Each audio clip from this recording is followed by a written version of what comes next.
購入して1ヶ月ほど使ってみましたので、現時点での感想を少し皆さんにシェアしておこうかなと思います。これから新しく Mac を購入される方の参考にしていただけるような動画にしたいと思います。なるべく簡単にお話ししたいと思います。で、まず前半では、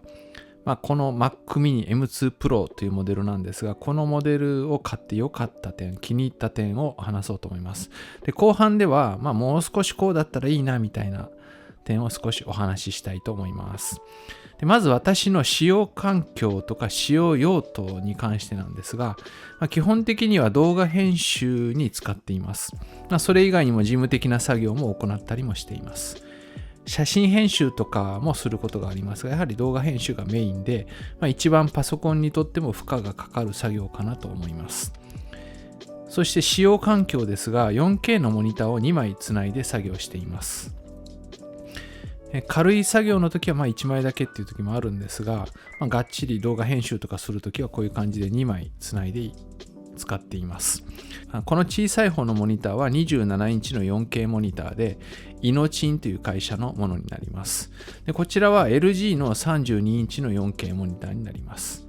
どちらも以前詳しくレビューをしていますので、関心のある方はぜひそちらもご覧になってください。5、6万で買える 4K モニターとしてはなかなか良いモニターではないかなと思います。で、キーボードとマウスはロジクールのものを使っています。マウスは MX Master 3 for Mac という、Mac 用にちょっとカスタマイズされたマウスです。で、キーボードも MX Keys Mini for Mac というモデルで、普通のモデルと変わらないとは思うんですが、キーボードのこのキーのところに Mac のいろんな記号が書かれてたりしますので、Apple 純正キーボードからの乗り換えも非常にスムーズにできるんじゃないかなと思います。で、あとはですね、外付けの SSD と USB-C ハブを使っています。これ一体型のものになっていて、オリコの USB-C ハブなんですが、中に M.2 という規格の SSD を内蔵することができます。これも以前動画でレビューをしているんですが、私は 2GB の SSD をここに入れて、動画のデータとかライブラリーというのは全てこの中に入れて編集をしています。内蔵 SSD に比べるとどうしてもスピードは遅いんですけど、実際使用していてスピードの遅さを感じるっていうことは今のところないですね。こんなような環境で使用をしています。Mac はですね、初代の Mac mini も私購入したんですが、MacBook Pro とかをね、もうずっとここ10年ぐらいは使っていました。で、最近は MacBook Air の M1、M2 どちらも持っているんですが、これをね、結構気に入って使っていました。なので、そのあたりのパソコンと比較した上での感想ということになります。じゃあまずは私がこの M2 Pro の Mac mini を買って気に入っている点をお話ししたいと思います。やはりですね、処理速度が非常に速いです。そこそこ重たい動画編集をしているんですが、非常に快適に使うことができています。特に動画編集の時に重たいエフェクトとかトランジションとか、そういったもともと用意されているものを使うことがあるんですが、そういうものをタイムラインに置いた時に、すぐにそれが適用されて次の作業に移ることができます。動画編集されている方ならわかると思うんですけど、そういった微妙なタイムラグっていうか、なんていうんですかね、待ち時間がやっぱり発生するんですよね。で、それが非常に短くなっています。例えばタイムラインを大きくしたり小さくしたりとか、そういうことももう何回もやるんですけど、そういう時も以前はそれを拡大した時に動画の内容が表示されていくんですけど、それが若干何秒かかかっていたのが、より早く表示されたりとか、本当に一個一個の作業の時の待ちっていうのはもう 0. 何秒とか1秒とかも本当細かいことだとは思うんですけど、それがもう何百回何千回ってなっていくので、その辺が快適さに関係してくるのかなと思います。じゃあ無印っていうか、普通の M2 とか M1 だと遅く感じるかというと、おそらく普通に使う分には全く感じないと思います。8GB のメモリーでも、今までの 8GB のメモリーの概念は捨てた方がいいと思いますね。パソコンを使っている人でクリエイティブ系のソフトで重めの作業をするときには若干差が出るとは思いますけど、普通の人が買って普通の人って誰かわかんないですけど、普通に使う、その普通ってなかなかね、難しい話ではありますけど、例えば大学生になるからパソコンを買って、いろいろウェブで調べたり、それを元にレポートを作ったりするとか、そういう作業とか、あとはiPhone で撮った写真とか、写真撮影したものを Photoshop とか Lightroom でちょっと編集したり書き出しをするとか、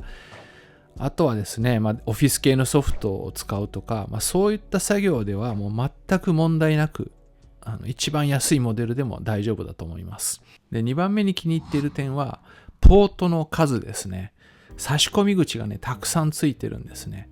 で、MacBook Pro を以前使っていたときは、ディスプレイを接続するための HDMI 端子がついていたりとか、電源端子がついていたり、あとは USB 端子がいっぱいついてたんですけど、最近私が使っている MacBook Air はですね、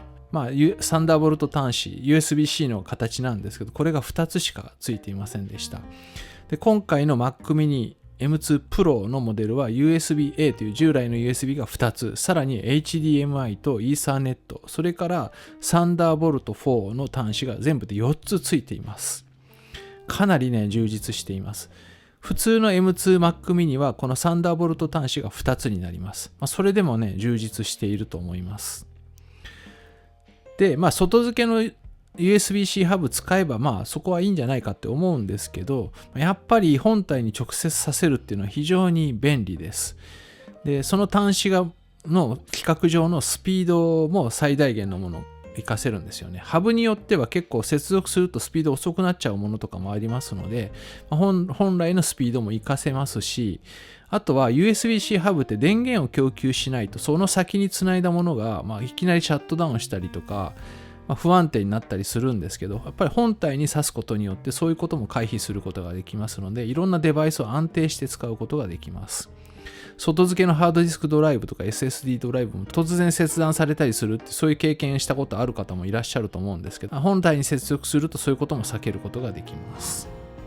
じゃあ次3番目なんですけど、これは別に使っていて感じるメリットっていうわけではないんですけど、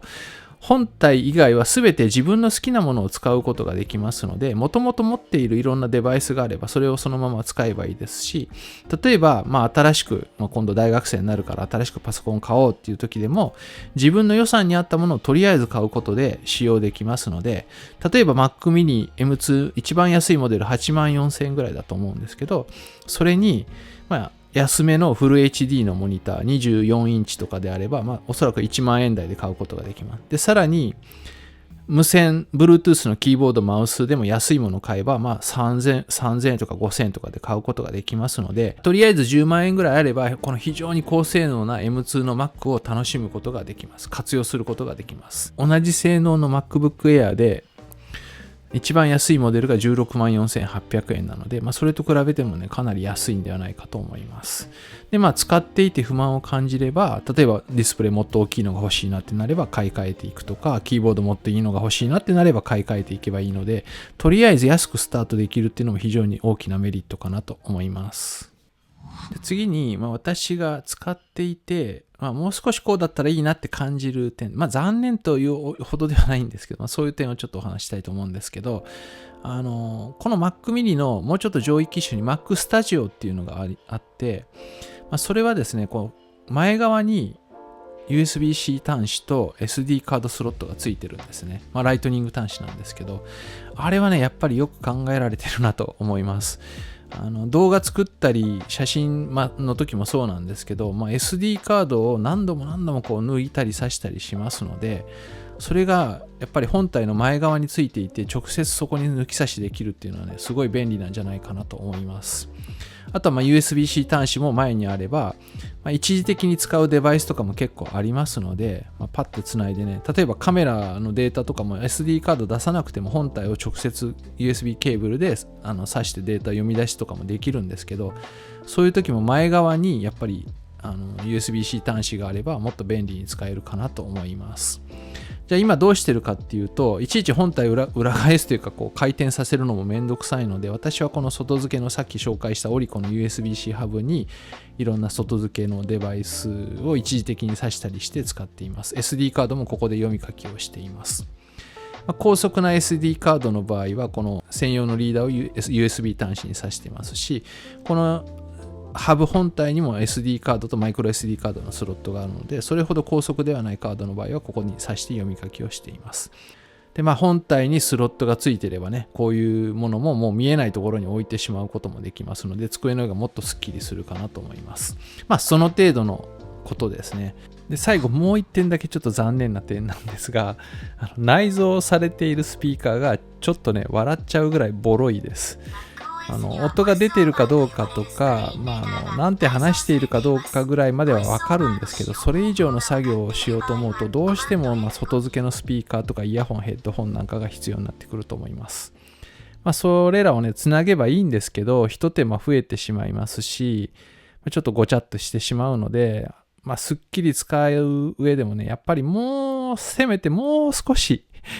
今搭載されているのはおそらく仕入れ原価数円とか数十円のレベルのスピーカーだと思うんですけど、数百円程度のスピーカーでもね、積んでもらえればね、もうちょっと本体だけでもね、使えたんじゃないかなと思います。それ以外は本当に気に入ってね、使っています。いい買い物をしたなと思っています。スペック的にも当分はね、メインマシンとして使っていけるんじゃないかなと思います。今日紹介したいろんなデバイスもそれぞれレビュー動画出してますし、M1、M2 MacBook Air の詳しいレビューとか比較なんかも動画出してますので、よかったらそちらもご覧になってください。ということで今回もご視聴ありがとうございました。ではまた次の動画でお会いしましょう。さようなら。